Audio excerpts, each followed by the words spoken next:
Well, let's shift gears a bit and talk matters to do with power.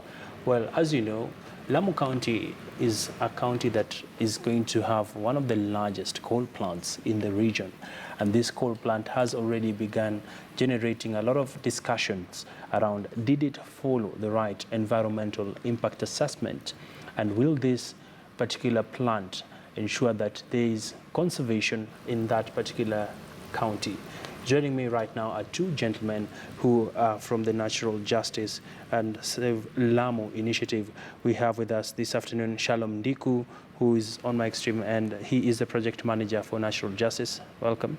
Thank you very much. We also have Omar El Mawi, who works for Save Lamu initiative. Thank you for that. Well, gentlemen, let me start off from Mr. Ndiku.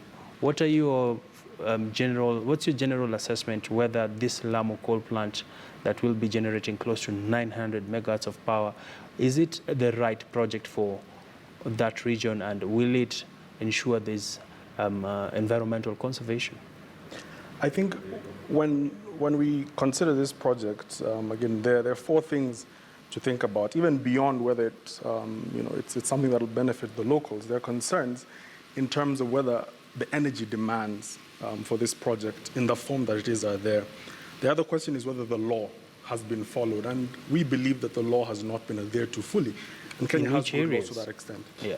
So particularly our environmental laws, our constitution is very strong in terms of environmental impact assessments, but more so protecting the right to a clean and healthy environment.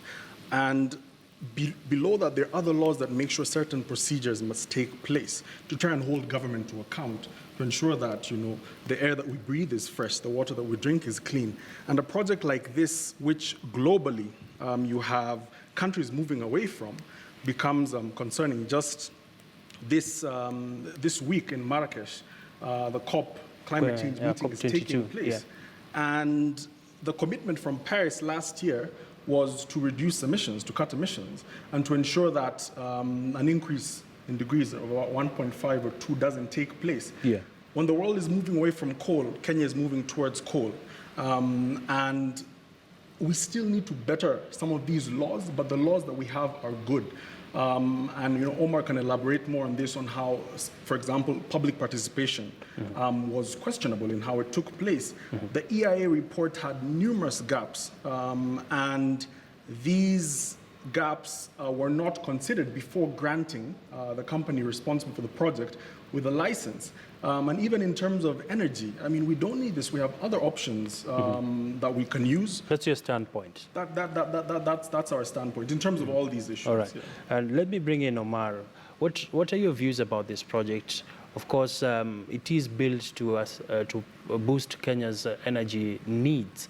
And on the other hand, it also has major environmental implications. Thank you very much. I think in the end of the day, it's about having a win-win situation, both for the business people who intend to bring this energy and make profits out of it, and also for Kenyans in terms of getting cheap and free energy, and in the end of the day, not suffering dire environmental and health consequences out of it. So I would say if you look at the coal power plant, I think if you were to look at the environmental impact assessment study that was conducted by the project proponent, you'll actually see that the alternatives that are being given in terms of generating electricity, it's either they're biased or they're not giving an honest opinion of how much they cost. And if you look at the coal power plant, they only look in terms of bringing the coal into Kenya and generating of electricity, but they don't look at the other expenses that the normal citizens will have to pay. So what are some of these environmental impact it will have? When you look at coal power plants, the emissions that it does, it has several components that has issues to do with climate change, for example, carbon dioxide.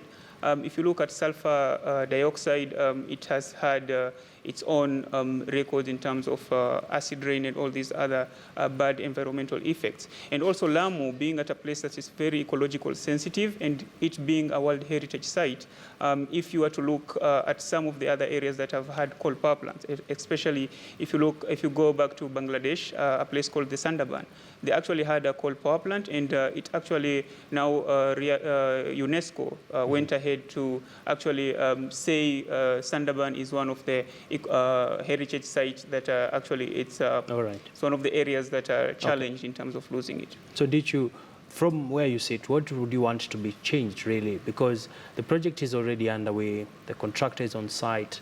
What can be done at this juncture? So the good thing is the project, all that has been done is that the land has been allocated by the national government in a questionable process as well. I know the question is about land. Land that is near ecologically sensitive areas cannot be allocated. Yeah. But what has happened so far on two fronts? So the law creates, environmental law creates the National Environmental Tribunal. And Save Lamu have approached the tribunal to stop any activity taking place until this decision by NEMA to grant this company, Amu Power, this license is reviewed because of all these problems we've cited. But secondly, together with Save Lamu, we've also gone to the Energy Regulatory Committee, or Commission rather, to try to object, the ERC, to object to the granting of an electricity generating license because of these same concerns. And with energy, I mean, we have geothermal, we have water, wind, we have solar. Kenya's energy sources are very diverse, and even in terms of the base load, it's sufficient. So we're challenging it on that front. In that sense. Interesting. Indeed, an interesting conversation there on the future of energy production in Lamu County. Of course, these two gentlemen raising pertinent questions around the environmental impact assessment. Was it done in the right manner? And it's not too late, according to them, for this particular project to be reviewed moving forward. Well, we continue to focus on this particular development in the coming days, and definitely let's see how it goes. Well, it is on that note that we bring the show to an end. And just before we wrap it up, we can just quickly have a look at our Twitter poll question. And today we're asking you, have we done enough to secure land as a factor of production? Well, I'm seeing over 60% of those who tweeted have actually said no, and about 30% are saying yes. Interesting times indeed for the land debate. Well, my name is Abiagina, and on behalf of the entire team, thank you for watching KTN Business today. And we will be having Worldview in a short while. And of course, knowing pretty well, US President Barack Obama is making his last trip as President of the United States, and he is in Greece actually, and we will be covering that for you in the few minutes to come. Well, keep it KTN News for the whole story.